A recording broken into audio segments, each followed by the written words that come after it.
Now I turn the floor to our actually main speaker, our guest of honor actually, for our speaking tour in the United States. We have the opportunity to have her present her experiences and her information with the rest of the world actually. Thank you, Eva. Thank you. Thanks very much. I'd like to touch on something that Sarah Flounders mentioned, which is that today in the General Assembly, the representative of my country, Canada, is raising or has raised a resolution which is not about human rights. It's not about the people of Syria. It's a resolution meant to point fingers and to vilify the governments of Syria and Russia. And this resolution relates to a UN Security Council resolution that was vetoed by Russia and China some days ago.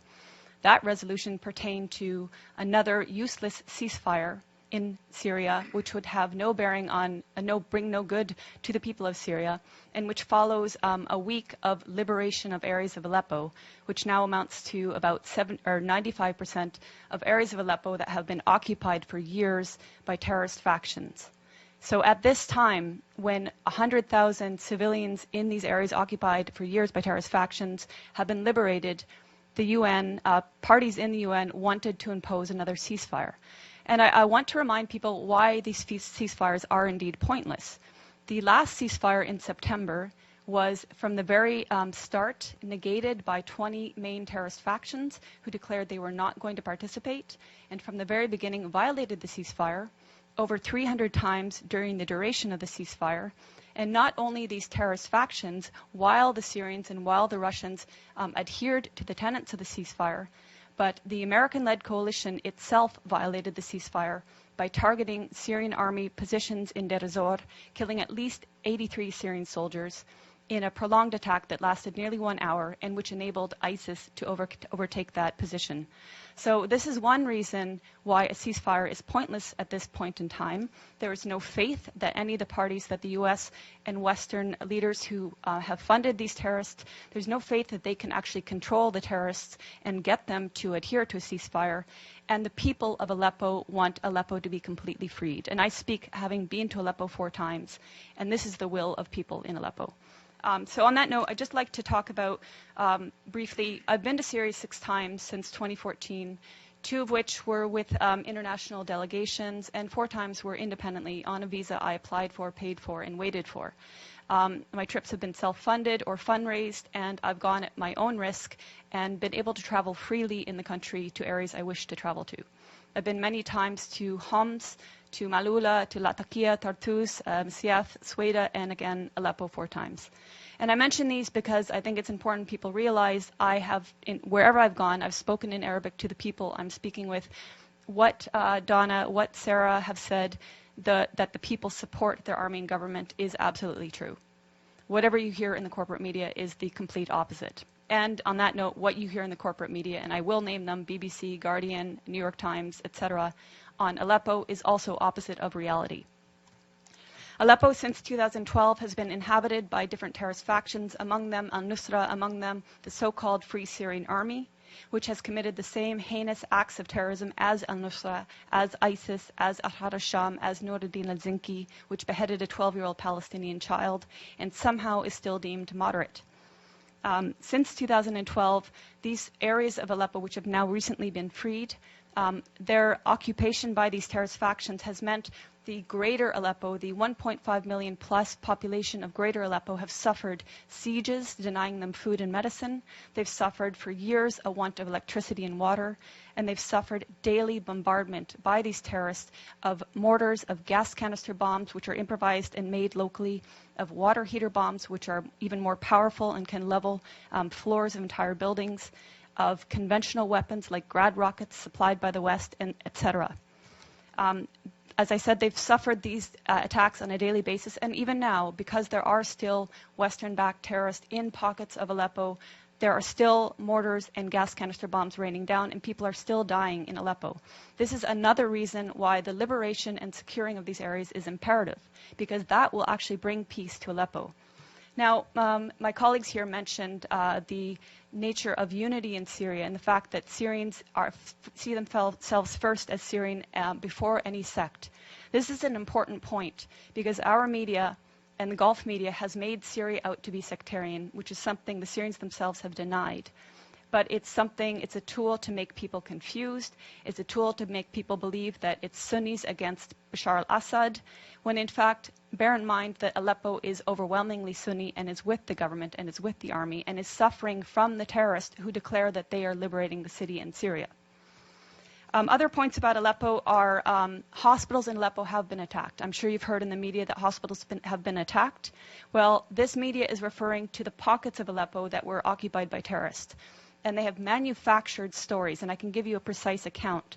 In April of this year, there was a hospital called the Al-Quds Hospital, which in a concerted effort, all media said was attacked and targeted and badly damaged by either the Syrians or the Russians. In fact, the Russians had satellite imagery showing that this hospital was in the same shape that it was in October 2015. No difference. Therefore, it was not attacked. Months later, The Guardian, which is a prominent British newspaper, actually said the Al-Quds hospital that it had alleged months prior to be attacked and destroyed was treating victims of so-called chemical weapons attacks. So even the media that is lying is inconsistent in their lies. But there have been hospitals attacked. I went to the Al-Dabit hospital, which is in Aleppo City. It's a maternity hospital. It was attacked on May 3rd, and 3 women were killed. You would think this would be something raised at the UN or by so-called human rights groups, but it was not. In December 2013, the Kindi hospital was attacked and destroyed. It was the largest and best cancer treatment hospital in the Middle East. It was destroyed by al-Nusra terrorist truck bombings. And in fact, in recent media reports on Aleppo, again alleging Syrian or Russian strikes on hospitals, Fox News actually had the audacity to use a photo of Al-Kindi hospital and allege that this is in eastern areas of Aleppo and that this hospital had been attacked by Syrian or Russian strikes. This goes to show how much the media has been lying from the very beginning about Syria and continues to lie. When I went to Aleppo, I spoke with the Aleppo Medical Association. They comprise 4,160 active and registered doctors. More lies in the media have said the last doctor in Aleppo, the last pediatrician in Aleppo. Of these over 4,000 doctors, 800 of them are specialists. So you can see that when the media talks about Aleppo, it's talking about areas that were occupied by terrorists. And it's completely negating the suffering and the will of the Syrian people in greater Aleppo. When I was in Aleppo in July, I got a taste of some of the bombings by these terrorist factions. There was an explosion about half a kilometer away at Hatat Baghdad, and I don't know how many people were killed that day, but it was close enough that it was a massive plume of smoke. About 5 minutes later, an explosive bullet fired from an area occupied by terrorists landed about 15 meters away from where I was. If it had hit parked cars, I wouldn't be here speaking. A day later, a good friend of mine, his mother was killed by one such explosive bullet. So this is just a small taste of what people are suffering on a daily basis. In November, when I was there with a delegation of Western journalists, including from the New York Times, LA Times, BBC, etc., on November 3rd, there were a series of attacks throughout the day with Grad missiles, explosive vehicles, and other explosive bullets and snipings. By the end of the day, 18 people, civilians, were murdered and over 200 were injured, including critically. We were at the Al-Razi hospital, which is one of the main hospitals, and we saw the maimed people pour in. And this was just one day of many of endless days in Aleppo. On November 4th, we were at the Castello Road humanitarian crossing. This was a day that was meant to allow the people in eastern areas of Aleppo that were inhabited by terrorists to evacuate. And this was not the first time. On prior occasions, the Syrians and the Russians had opened 8 humanitarian corridors to enable people to leave. These were attacked by terrorist factions heavily. Even that day on November 4th, the Castello Road crossing was attacked, twice with mortar shelling when we were there and 5 times afterwards. Clearly, there has been political will and intent by the Syrian government and its Russian allies to enable civilians to leave, to minimize any sort of loss of human life. Clearly, the terrorists that declare themselves liberators of Syria do not want people to leave. They've been holding civilians hostage. And if you're following reports that are not BBC and that are not New York Times, you will see countless testimonies of civilians, of the 100,000 civilians who've been liberated the last week, saying, thank God for the Syrian Arab army that liberated us, and the terrorists were hoarding food. They were preventing us from having food. This is all documented. Also documented are that areas in these areas occupied by terrorists, including a school, were housing chemicals used to make chemical weapons. And you could see also the gas canisters that were used to make explosive gas canister bombs. In fact, even when I was in Leiramun, we saw a factory in one of the buildings that was used to make gas canister bombs. In Leiramun, we also saw evidence of the so-called Free Syrian Army that some people say doesn't exist anymore. The 16th Brigades was active there. They had a cell underground, 3 stories below, that was perfectly intact in spite of aerial bombings above ground. And I make this point because people talk about the destruction in Aleppo as if the physical destruction matters. It's the people that the Syrian government and the Syrian people care about. And the destruction in areas occupied by terrorists occurs because the terrorists are bunkering below ground, come up above ground, fire their bombs on civilian populations, and go back below ground. So I just want to address a few other myths. Some of the myths that have been about Aleppo and Syria in general have been that the Syrian government and army are starving the population. Again, I refer to testimonies of people, even people I met with in November. I met with a family of displaced people from al-Halak, which is north of Bustan al-Pasha, which was an area, both areas occupied by terrorists. At that time, when I met them on November 10th, he told me that they had fled along with about 40 others on about 20 days prior, and that they had tried twice prior to flee, but they were prevented violently so from doing so by the terrorists that inhabited those areas. This is the case. These are the testimonies coming out of Aleppo now. People saying, we tried to flee, they wouldn't let us, they shot at us. There are also videos showing people who did manage to flee coming under fire and the Syrian army actually protecting them, acting as human shields. So that's to say that what we've been hearing in the corporate media is not depicting an accurate image of what's happening in Aleppo. The corporate media is saying that the Syrian army is attacking people, and until today, the corporate media is maintaining this, even though the exact opposite is true. I would ask you to follow the voices of people in Syria who, like my colleagues here said, they want you to speak the truth. They're tired of lies. They're very well aware of the lies that our media is purporting and that our human rights groups are purporting. They want an end to the violence. They don't want this war to continue. They didn't ask for this war. But as my colleagues stressed, Syria is a sovereign nation. It has the right to fight against terrorism. And we know that 101 of 193 UN member states have sent terrorists to Syria to slaughter and destroy. So Syria is fighting a war against terrorism. It's winning in Aleppo, and hopefully either the terrorists will accept a deal to be transported out of Aleppo, hopefully they will participate in the Musalaha, the reconciliation, will lay down their arms, will take the amnesty offered to them by the government and which has been taken by thousands of former militants.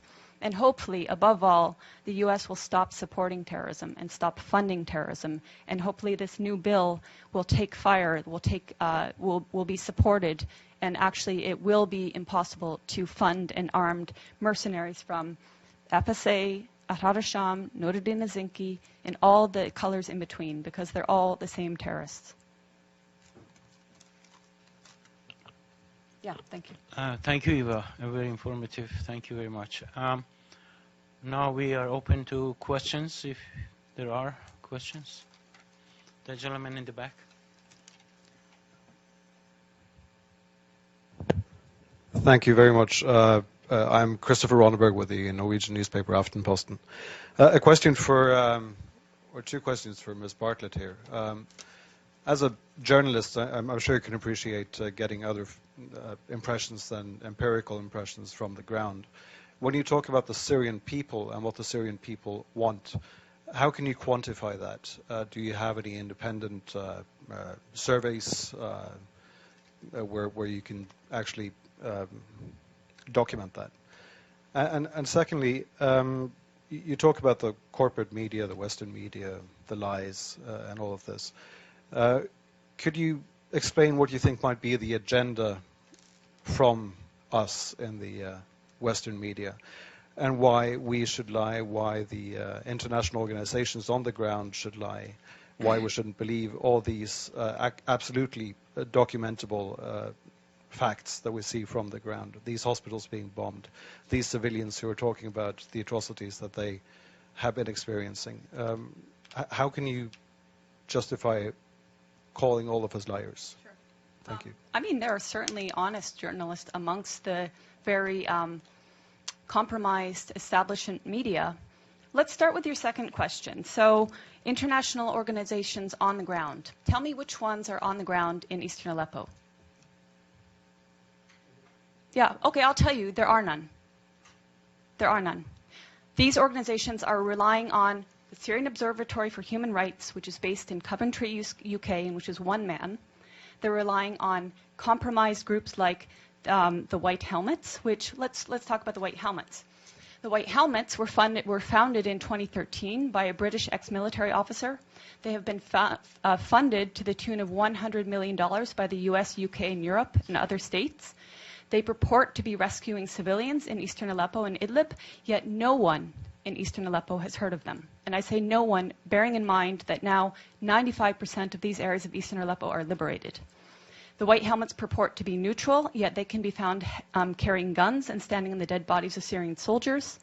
And their video footage actually contains children that have been recycled in different reports. So you can find a girl named Aya who turns up in a report in month, say, August, and she turns up in the next month in 2 different locations. So they are not credible. The SOHR is not credible. Unnamed activists are not credible. Once or twice, maybe, but every time, not credible. So your sources on the ground, you don't have them. As for your agenda, not your, but the agenda of some corporate media, it is the agenda of regime change. How can the New York Times, I was reading it this morning, or how can Democracy Now!, which I was reading the other day, maintain until this day that this is a civil war in Syria? How can they maintain until this day that that the protests were unarmed and nonviolent until, say, 2012? That is absolutely not true. How can they maintain that the Syrian government is attacking civilians in Aleppo when every person that's coming out of these areas occupied by terrorists is saying the opposite? So that's with regards to your question on lying Western media. How do I quantify the support of the Syrian people? The elections. In 2014, the Syrian people held elections. The voter turnout was 88%, including people in Lebanon where I was during the elections in Lebanon, which were actually ran for 2 days, extended hours, people walking for kilometers to reach the embassy, including people who flew from their own countries like mine, which has criminally shut the Syrian embassy so that Syrian people have no rights, and including people within Syria who braved a torrent of terrorist mortars and missiles on election day. And yet, voter turnout rate was something like 88%, I believe. And in the election, the results were 78, I believe. I think Tim Anderson gives you the opposite. Okay, I might get the turnout wrong. So the results. 74 was the participation. 74 participate, 88. Okay. Anyway, the point being, overwhelmingly, the people support President Assad. That's based on elections, based on my own travels. Okay, so that's subjective. But as I said, I've traveled around Syria, talked with people of all faiths, all walks of life, and there are people that want change in the government. We're not pretending they don't want change. Everybody wants change. But in terms of support of the government, the point is they don't see President Assad as the problem. They see the problem as terrorism. They see elements of problems in the system that they have there. But President Assad, they don't see as the problem. They actually overwhelmingly support him. So I'm basing it on their choice in their leader, and I'm basing it on my interactions with people in Syria and Lebanon. Okay, my name is Renzo Cianfanelli of RCS, Corriere della Sera group from Italy. I have been a few times, in the area. I have been covering wars for the last 20 years. It's true that the first victim of a war is truth. And I have seen this in Chechnya, in Iraq, Sarajevo, and in Syria. Having said that, I have been watching last night the Russian television and news.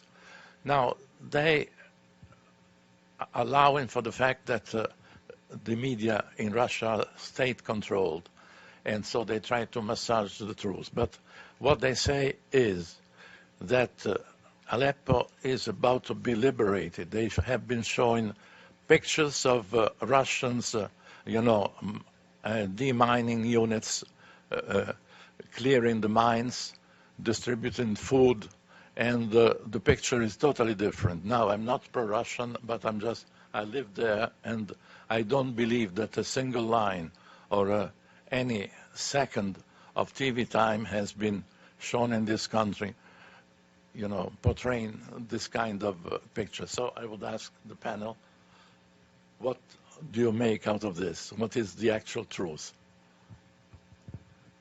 Yeah, I mean, those not only from Russian media, but from Syrian media, and from people, even independent people who are in Syria, are saying the same things. Let's remember that it was thanks to Russian aid, which was welcomed by the Syrian government, that Palmyra was liberated after something like 10 months of occupation. And how was Palmyra occupied? The U.S.-led coalition turned a blind eye as terrorists of ISIS sped through the open desert to attack and overtake Palmyra. When Palmyra was liberated, the Russians went there and were demining. I can speak on just a side note, in other areas that have been either liberated or had the terrorists extracted, for example, the old city of Homs and Malula, I went to both places 2 and 1 months after liberation or extraction of terrorists, and in both cases, before leaving, the terrorists do lay mines in houses, on roads, and locals or in certain areas, especially now in Aleppo, the Russians are participating in demining. You ask why we aren't seeing this. Well, this relates to the other gentleman's question about why the corporate media, some of them, most of them, are telling lies about Syria. It's because this is the agenda. If they had told the truth about Syria from the beginning, we wouldn't be here now. We wouldn't have seen so many people killed.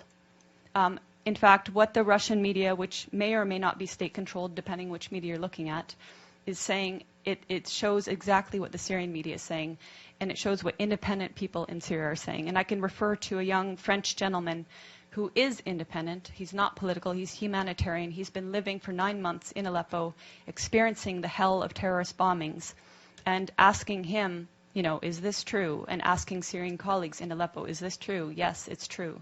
So unfortunately, very unfortunately, our media and certain human rights groups like Human Rights Watch, which likes to tweet images from Gaza and say it's Aleppo, they're not going to tell the truth about Syria.